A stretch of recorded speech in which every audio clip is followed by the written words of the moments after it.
Hello students, अब हम इस वीडियो में पढ़ेंगे binary exponential back off algorithm. ये मैं आपको CSMA-CD में बता चुकी हूँ कि कैसे वर्क करता है, बट अगर अलग से आपको क्वेश्चन आता है तो कैसे CSMA-CD में बैक ऑफ एल्गोरिदम वर्क करता है वो हम देखेंगे डिटेल में। तो binary back off algorithm is a collision resolution mechanism used in CSMA-CD। तो बाइनरी बैक ऑफ एल्गोरिदम जो है वो एक कोलिजन रिजोल्यूशन मेथड है, एल्गोरिदम है जो CSMA-CD में यूज़ होता है। This algorithm generally used in ethernet to schedule retransmission after collision.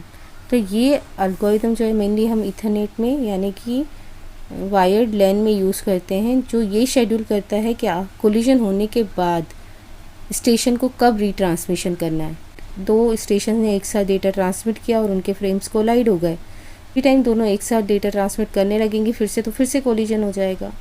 तो यहाँ पर बैक ऑफ एल्गोरिदम में ये डिसाइड किया जाता है कि कितने टाइम के लिए स्टेशंस को वेट करने के बाद जो है डेटा ट्रांसमिशन करना चाहिए अगर कोलिजन हो जाता है। तो if the station frames collide then they may restart as soon as after the collision. तो अगर दो स्टेशंस के फ्रेम्स कोलाइड हो जाते हैं तो हो सकता है कि दोनों जो हैं कोलिजन होने के बाद ही अपना रीट्रांसमिशन स्टार्ट कर दें। This will lead to another collision and this may happen again and again, जिसकी वजह से क्या होगा, अगेन कोलिजन हो जाएगा और ये प्रोसेस रिपीट होती जाएगी क्योंकि दोनों ही एक साथ बार बार अपने फ्रेम को ट्रांसमिट करती जाएंगी।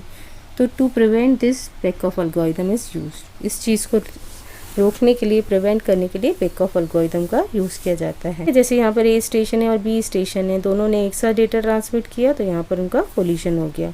Let us assume that A and B start transmitting data at the same time and collision occurs। ठीक है, हम अज्यूम कर रहे हैं A और B ने डेटा ट्रांसमिशन एक साथ स्टार्ट किया और दोनों के फ्रेम्स कोलाइड हो गए। Now A and B know that there is a collision and they stop transmitting। ठीक है, अब ये सिग्नल कोलिजन वाला A के पास भी आ गया और B के पास भी आ गया और ये डेटा ट्रांसमिट कर ही रही थी, तो डेटा ट्रांसमिशन के टाइम में ही उन्होंने डिटेक्ट कर लिया कि उनका डेटा कोलाइड हो चुका है। इसकी वजह से दोनों ही स्टेशन जो हैं अपना डेटा ट्रांसमिशन करना स्टॉप कर देंगी। Soon after the collision is detected, A and B retransmit the data. If another collision occurs, A and B retransmit again। अगर कोलिजन डिटेक्ट होने के बाद उन्होंने अपना ट्रांसमिशन स्टॉप किया और अगेन से डेटा को रीट्रांसमिट किया, जिससे क्या होगा, वापस A एंड B में कोलिजन हो जाएगा। So we need an algorithm to check that after collision A and B don't start retransmitting at the same time. तो हमें एक ऐसा एल्गोरिदम चाहिए होगा जो ये चेक करे कि दोनों स्टेशन A एंड B जो हैं एक साथ रीट्रांसमिशन स्टार्ट नहीं करें सेम टाइम पर, क्योंकि हर बार कोलिजन हो रहा है और दोनों एक साथ वापस से डेटा को रिट्रांसमिट करें और फिर से कोलिजन हो रहा है। तो ऐसा एक एल्गोरिदम चाहिए जो दोनों को एक साथ रिट्रांसमिशन करने से रोक सके। Back off algorithm is use for this purpose. It uses waiting time called back of time. तो ये एल्गोरिदम जो है एक वेटिंग टाइम या बैक ऑफ टाइम यूज़ करता है, जिसकी वजह से दोनों स्टेशंस जो हैं अलग अलग टाइम के लिए वेट करती हैं और एक साथ रिट्रांसमिशन नहीं करती हैं। After the occurrence of collision, station waits for some random back of time and then retransmit। तो जैसे ही कोलिजन हो जाता है तो स्टेशन को एक रैंडम बैक ऑफ टाइम के लिए वेट करना पड़ता है और उसके बाद रीट्रांसमिट करना पड़ता है। यहाँ पर हम रैंडम टाइम दे रहे हैं तो दोनों स्टेशंस एक साथ एक जैसा रैंडम टाइम यूज़ करें ये बहुत कम होगा, जिसकी वजह से क्या होगा, दोनों अलग अलग टाइम डेटा को रीट्रांसमिट करेंगे और कोलिजन्स रिड्यूस हो जाएंगे। तो बैक ऑफ टाइम क्या होता है, waiting time for which the station waits before retransmitting the data. तो एक बार कोलिजन हो गया, अब स्टेशन को रीट्रांसमिट करना है। बैक ऑफ टाइम क्या है, वो वेटिंग टाइम है जितना स्टेशन को वेट करना है रीट्रांसमिशन को स्टार्ट करने के पहले, यानी रीट्रांसमिशन को स्टार्ट करने के पहले स्टेशन को जितनी अमाउंट ऑफ टाइम वेट करना पड़ेगा वो होता है back of time. It is applicable only for two host station, hence it is called as binary backoff algorithm। क्योंकि ये दो स्टेशंस के बिटवीन अगर कोलिजन हो रहा है उनके बिटवीन ही ये एप्लीकेबल होगा। अगर सपोज 3 स्टेशंस ने एक साथ डेटा ट्रांसमिशन किया और कोलिजन हो गया तो आप सोचो बैक ऑफ एल्गोरिदम अप्लाई हो सके तो नहीं कर सकते हो। 2 स्टेशंस ही जो हैं वो अगर उनके बिटवीन डेटा कोलाइड हुआ है, उनके फ्रेम्स कोलाइड हुए हैं, तो ही आप इस एल्गोरिदम को यूज़ कर सकते हो, इसीलिए इसे बाइनरी बैक ऑफ एल्गोरिदम बोला जाता है। probabilities increase or decrease exponentially, thus it is also called as binary exponential Beckhoff algorithm. कौन सी स्टेशन जो है नेक्स्ट डेटा ट्रांसमिट कर पाएगी, उसकी प्रोबेबिलिटी जो होगी, प्रोबेबिलिटी ऑफ सक्सेस, वो एक्सपोनेंशियली इंक्रीज और डिक्रीज होती है, जिसकी वजह से इसे बाइनरी एक्सपोनेंशियल Beckhoff algorithm बोलते हैं. बाइनरी मतलब दो स्टेशंस के बीच में ये वर्क करता है, और क्योंकि प्रोबेबिलिटी जो है डेटा ट्रांसमिशन की, सक्सेसफुली डेटा ट्रांसमिशन की इंक्रीज़ और डिक्रीज़ होती है एक्सपोनेंशियली, इसीलिए इसे बाइनरी एक्सपोनेंशियल Beckhoff algorithm बोलते हैं. ड्रॉबैक क्या है Beckhoff algorithm के? कैप्चर इफेक्ट होता है. If A station wins A collision for the first time, it's probability of winning after next collision increases. तो अगर सपोज कोलिजन हुआ ए और बी स्टेशन के बीच में, और नेक्स्ट रीट्रांसमिशन करने के लिए इसका बैकऑफ टाइम 0 है, इसका बैकऑफ टाइम 1 है, तो कौन सी स्टेशन डेटा ट्रांसमिट कर पाएगी? ए. तो ए विन हो गई नेक्स्ट डेटा रीट्रांसमिशन के लिए. तो अगर ए को एक बार सक्सेस मिल गई रीट्रांसमिशन की, तो नेक्स्ट कोलिजन पे भी उसकी प्रोबेबिलिटी ऑफ विनिंग बढ़ जाती है. यानी कि एक बार वो विन कर गई रीट्रांसमिशन के लिए, यानी उसने पहले डेटा को रीट्रांसमिट कर दिया, तो नेक्स्ट स्टेप्स में भी उसी को ज़्यादा चांसेस मिलेंगे रीट्रांसमिशन के लिए, और जो दूसरी स्टेशन है उसकी प्रोबेबिलिटी रिड्यूस हो जाएगी. क्या है कैप्चर इफेक्ट? मतलब एक ने अगर कैप्चर कर लिया रीट्रांसमिशन के लिए चैनल को, तो बार बार उसी को ही चांसेस मिलते जाएंगे रीट्रांसमिशन के लिए.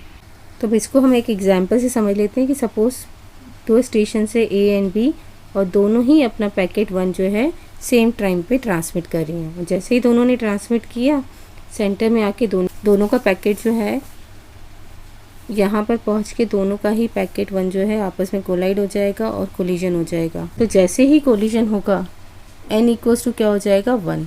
ही दोनों की ही n की वैल्यू क्या हो जाएगी? 1 हो जाएगी. ठीक, ए स्टेशन के पैकेट 1 का भी कोलिजन नंबर 1 है, और स्टेशन बी के भी पैकेट 1 का फर्स्ट टाइम कोलिजन हुआ है. तो हमने लिखा है collision number equals to 1 for data packet 1, और यहाँ पर भी कोलिजन नंबर इक्वल्स टू 1 है फॉर डेटा पैकेट 1.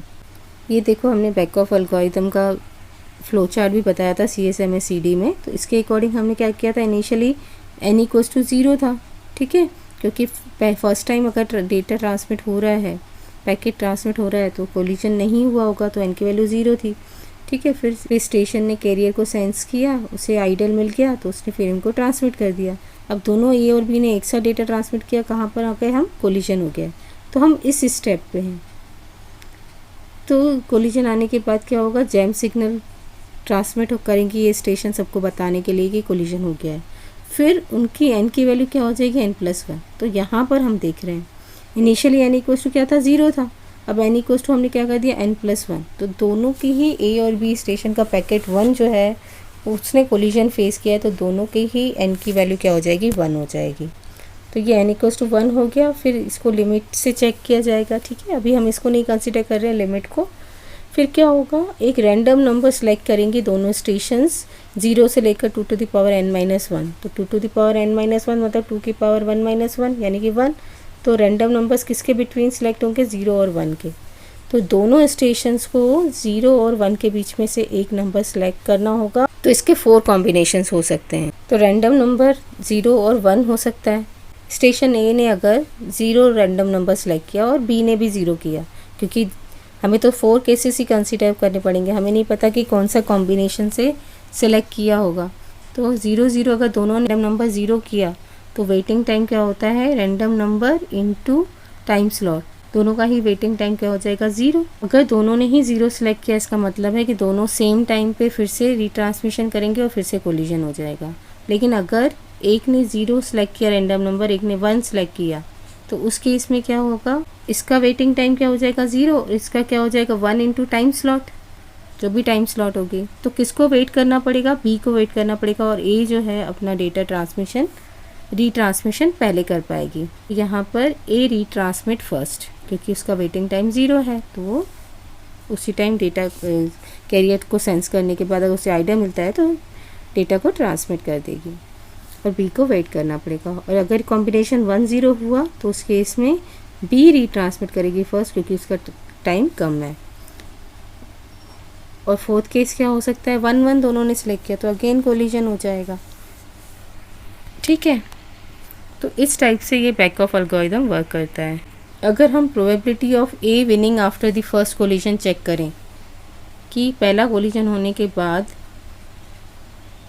ए की कितनी प्रोबेबिलिटी है नेक्स्ट रीट्रांसमिशन करने की, तो कितनी है, ए की बार विन हुई है out of 4 combinations, out of 4 combinations A को एक बार ही रीट्रांसमिशन का, एक बार ही वो फर्स्ट टाइम रीट्रांसमिट कर सकती है, यानी बी से पहले वो रीट्रांसमिट कर सकती है, तो इसकी प्रोबेबिलिटी भी 1/4 हो जाएगी। और बी के लिए भी क्या है, एक ही पॉसिबल केस है कि वो रीट्रांसमिट पहले करे, तो बी की भी प्रोबेबिलिटी कितनी हो जाएगी, 1/4।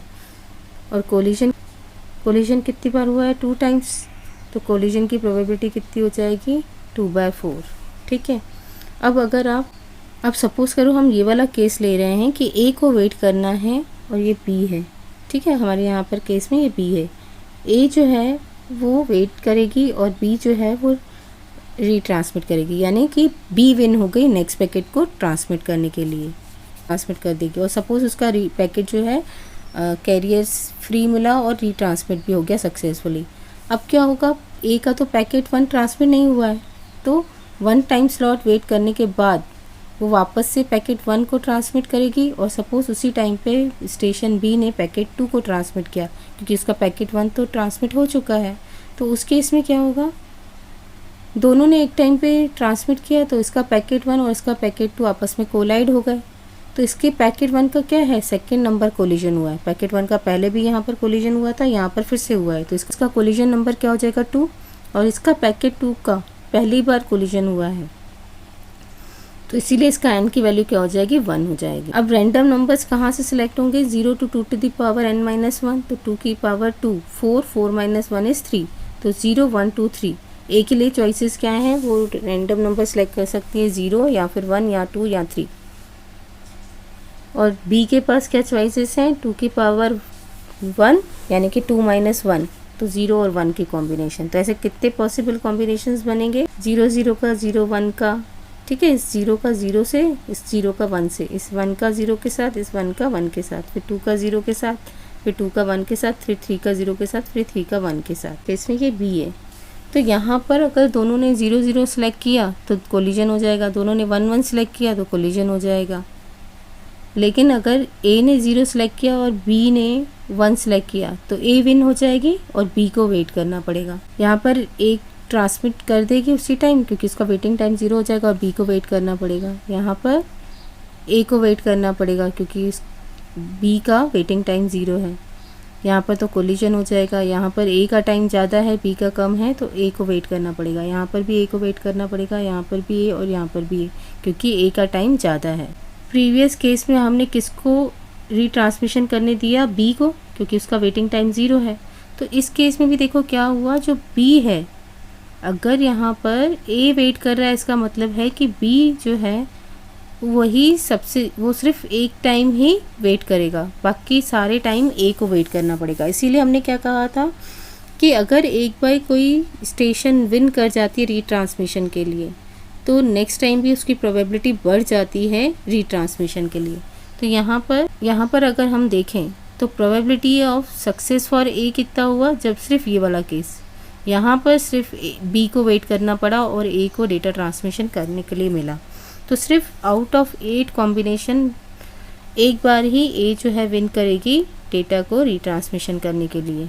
तो इसकी प्रोबेबिलिटी क्या हो गई, 1/8, जबकि बी की कितनी हो जाएगी, 5/8। क्यों, क्योंकि ए देखो कितनी बार वेट कर रहा है, 1 2 3 4 5, ए वेट कर रहा है मतलब बी ट्रांसमिशन कर रहा है, तो बी की कितनी हो गई, 5/8। और कोलिजन कितना हो गया, यहाँ पर भी 2 बार कोलिजन हो रहा है, तो 2 आउट ऑफ 8, तो 2/8 यानी 1/4। देखो पहले यहाँ पर कोलिजन की प्रोबेबिलिटी क्या थी, 1/2, अब कितनी हो गई, 1/4। कोलिजन की प्रोबेबिलिटी रिड्यूस हो रही है, यानी कम कोलिजन्स होंगे, और जो विनिंग स्टेशन है बी, उसकी प्रोबेबिलिटी जो है वो इंक्रीज़ हो गई वापस से विन होने की, क्योंकि इसमें ज़्यादा टाइम ए को वेट करना पड़ रहा है, तो ज़्यादा चांसेस हैं कि बी जो है वो विन कर जाए रीट्रांसमिशन के लिए। तो एडवांटेज क्या है, कोलिजन प्रोबेबिलिटी डिक्रीजेस एक्सपोनेंशियली। तो कोलिजन की प्रोबेबिलिटी क्या हो गई, डिक्रीज हो गई। जैसे पहले हमने देखा, पहले कोलिजन की प्रोबेबिलिटी थी 1/2 और फिर हो गई 1/4, तो कोलिजन की प्रोबेबिलिटी रिड्यूस हो रही है एक्सपोनेंशियली। ठीक है, ये रिड्यूस भी होगी, डिक्रीज भी होगी, लेकिन एक्सपोनेंशियली होगी। ड्रॉबैक क्या है?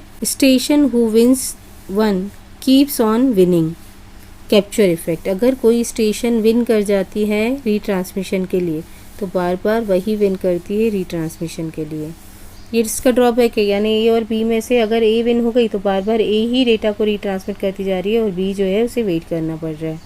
ठीक है, जब ए को नहीं डेटा ट्रांसमिट करना होगा तभी बी जो है डेटा ट्रांसमिट कर पा रही होगी। वर्क ओनली फॉर 2 स्टेशंस और होस्ट, सिर्फ ये 2 पर ही एप्लीकेबल होता है। अगर मल्टीपल स्टेशंस हैं तो उनके बीच में ये वर्क नहीं करेगा।